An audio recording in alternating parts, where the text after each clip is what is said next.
Assalamualaikum warahmatullahi wabarakatuh. Waalaikumsalam warahmatullahi wabarakatuh. Selamat siang anak-anak. Selamat siang, Pak. Ya, untuk pertemuan pada siang hari ini, mari kita buka dengan bacaan basmalah. Bismillahirrahmanirrahim. Oke anak-anak, sebelum Bapak mulai pelajarannya, Bapak akan absen dulu. Muhammad Mahfud, Hadir, Pak. Ahmad Paijo. Hadir. Ya. Oke. Untuk pertemuan pada hari ini, kita akan membahas tentang adab membaca Al-Quran dan adab berdoa. Nah, kita akan membahas tentang Al-Quran itu sendiri dulu. Bahwa Al-Quran adalah kitab suci agama Islam. Firman Allah yang diturunkan kepada Rasulullah lewat malaikat Jibril. Jadi firman yang mulia dibawa oleh malaikat yang mulia, diberikan kepada Nabi yang sangat mulia. Karena semuanya mulia, ketika kita membacanya juga harus memuliakannya, yaitu dengan adab. Nah, di sini ada beberapa ayat Al-Quran yang menegaskan bahwa Al-Quran itu asal kata dari qara'a yaqra'u, Qur'anan ataupun qira'atan. Nah, di sini ayatnya Iqra' bismi rabbikal ladzi khalaq. Ini adalah ayat yang pertama kali turun. Bacalah. Pada waktu itu Rasulullah didatangi oleh malaikat Jibril. Kemudian Rasulullah disuruh membaca. Kemudian diucapkanlah Rasulullah, Iqra' bismi rabbikal ladzi khalaq. Nah, kemudian ada hadis di sini. Iqra'u al-Qur'an fa innahu ya'ti yaumal qiyamati syafi'an li ashabihi. Bahwa Al-Quran itu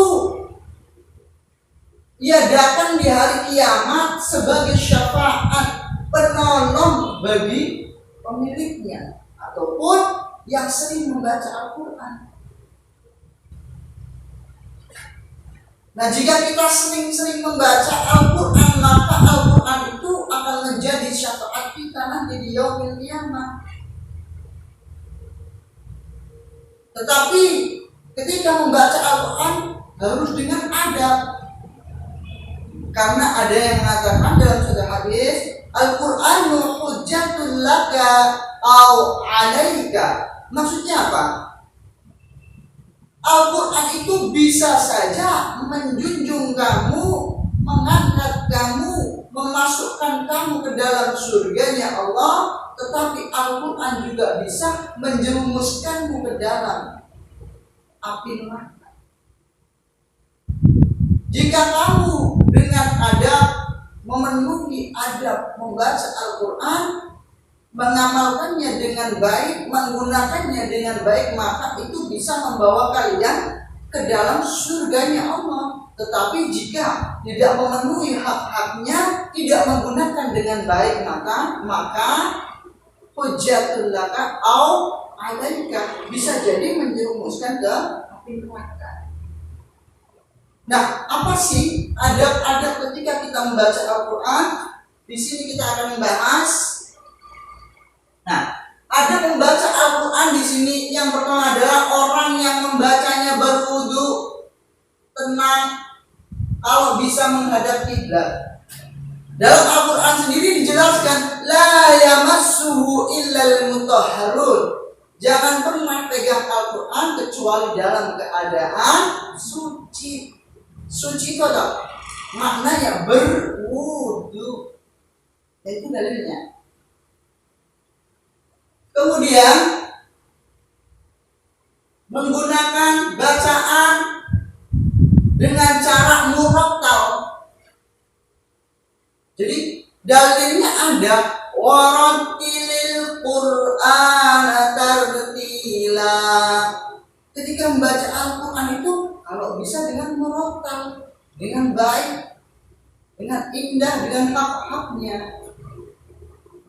Kemudian memperhatikan hak-hak ayat. Maksudnya apa? Memperhatikan hak setiap ayat, setiap huruf. Hak itu maksudnya hak ya hak. Jangan dicampur adukkan. Kalau memang itu idhar ya dibaca secara idhar, kalau ikhfa ya dibaca secara ikhfa. Jangan sampai kita membaca dengan tajwid yang sembarangan. Yang sering terjadi adalah pada bulan Ramadan seperti ini. Pada saat tarawih, Bismillahirrahmanirrahim. Di mana hak-haknya? Boleh cepat tetapi sesuai dengan hak-haknya. Paham ya? Nah, kemudian memulai membaca dengan ta'awudz. Tahu ta'awudz itu apa? A'udzu billahi minasyaitonir rajim. Di situ ada dalilnya. Qul a'udzu birabbil falaq. Qul a'udzu birabbin nas. Itu dalilnya membaca ta'awudz ketika membaca Al-Qur'an. Kemudian juga harus membaca basmalah, yaitu Bismillahirrahmanirrahim. Dalilnya apa? Seperti ayat yang pertama kali turun, Iqra bismi rabbikal ladzi khalaq. Jadi ta'awudz, a'udzu billahi minasyaitonir rajim.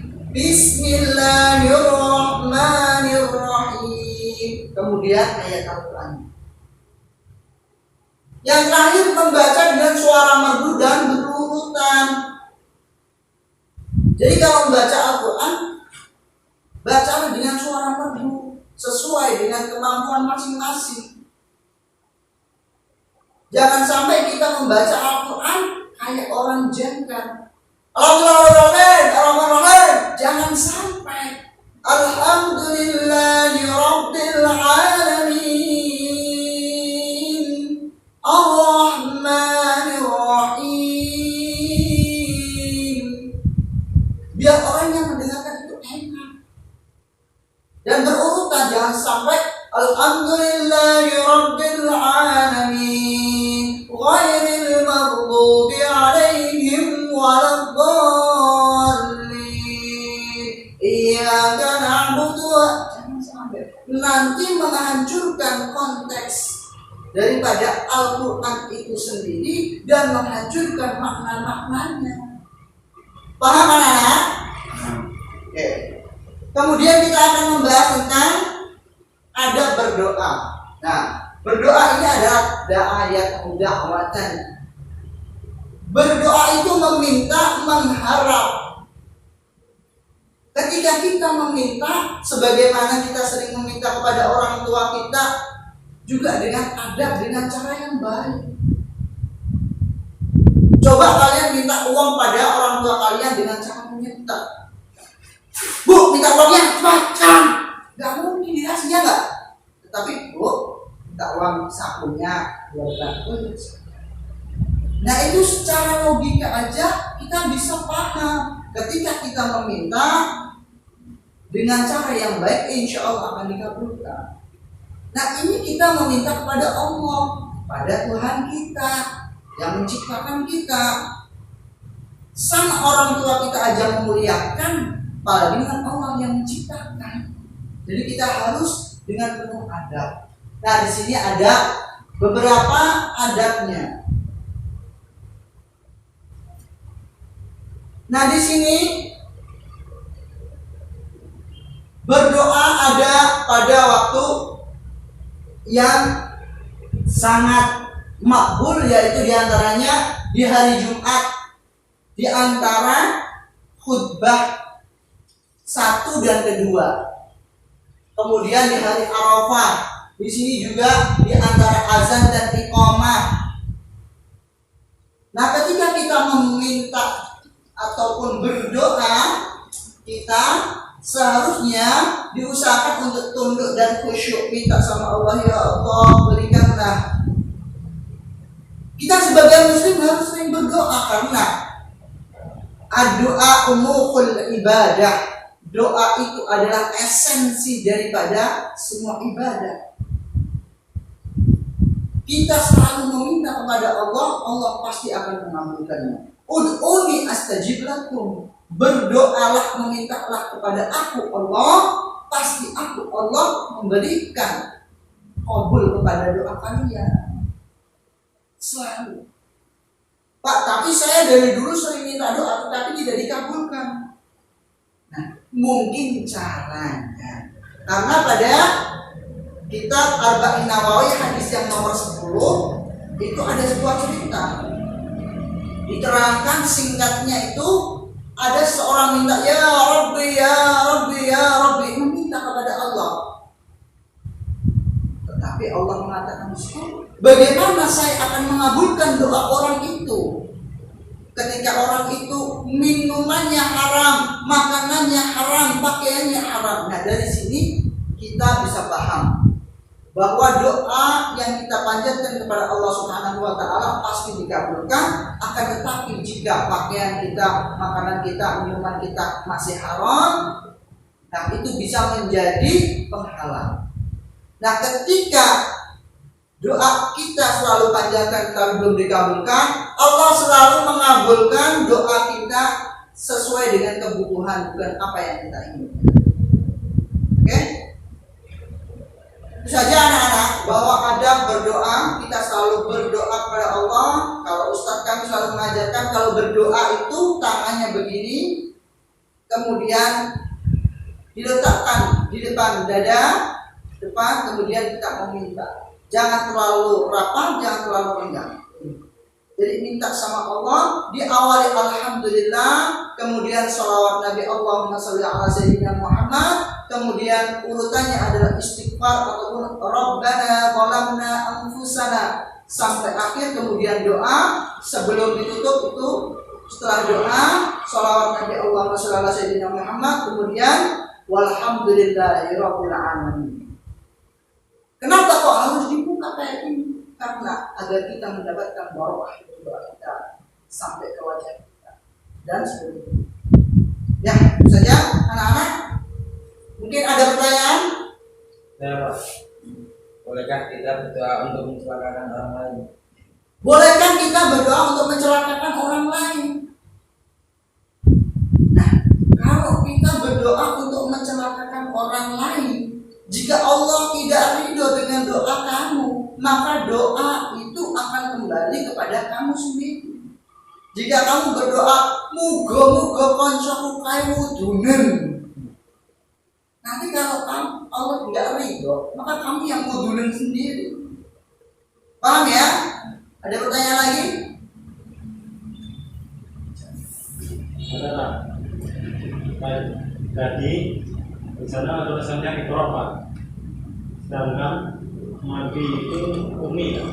Oh. Kenapa kok ayat yang pertama Iqra, Iqra, bacalah, sedangkan Rasulullah itu ummi, tidak bisa membaca ataupun menulis. Nah, para mufassirin menerangkan bahwa Iqra di situ bermakna pahamilah. Nah, diterangkan di ayat-ayat lain Allah Subhanahu wa taala berfirman-Nya, afala ta'qilun, afala tatadzakkarun. Coba Al-Qur'an itu difikirkan. Jika kalian itu punya akal, pikiran untuk memikirkan itu. Jadi makna Iqra, mufassirin mengartikan pahamilah. Jadi di sini tidak akan ada kontra antara Rasulullah ummi dengan disuruh membaca, tetapi pahamilah. Semuanya paham anak-anak? Oke, untuk pertemuan selanjutnya nanti akan ada recap, yaitu pengulangan. Saya minta kalian nanti akan menerangkan, Mas Mahbub akan menerangkan tentang adab membaca Al-Quran, dan Mas Ahmad nanti akan menjelaskan tentang adab berdoa untuk pertemuan yang akan datang. Nanti dipresentasikan di depan kelas ya, paham? Oke. Oke anak-anak, sekian saja pertemuan pada siang hari ini. Sebelum Bapak tutup, kita tutup dengan bacaan hamdalah. Alhamdulillahirabbil alamin. Bapak akhiri. Wassalamualaikum warahmatullahi wabarakatuh. Waalaikumsalam warahmatullahi wabarakatuh.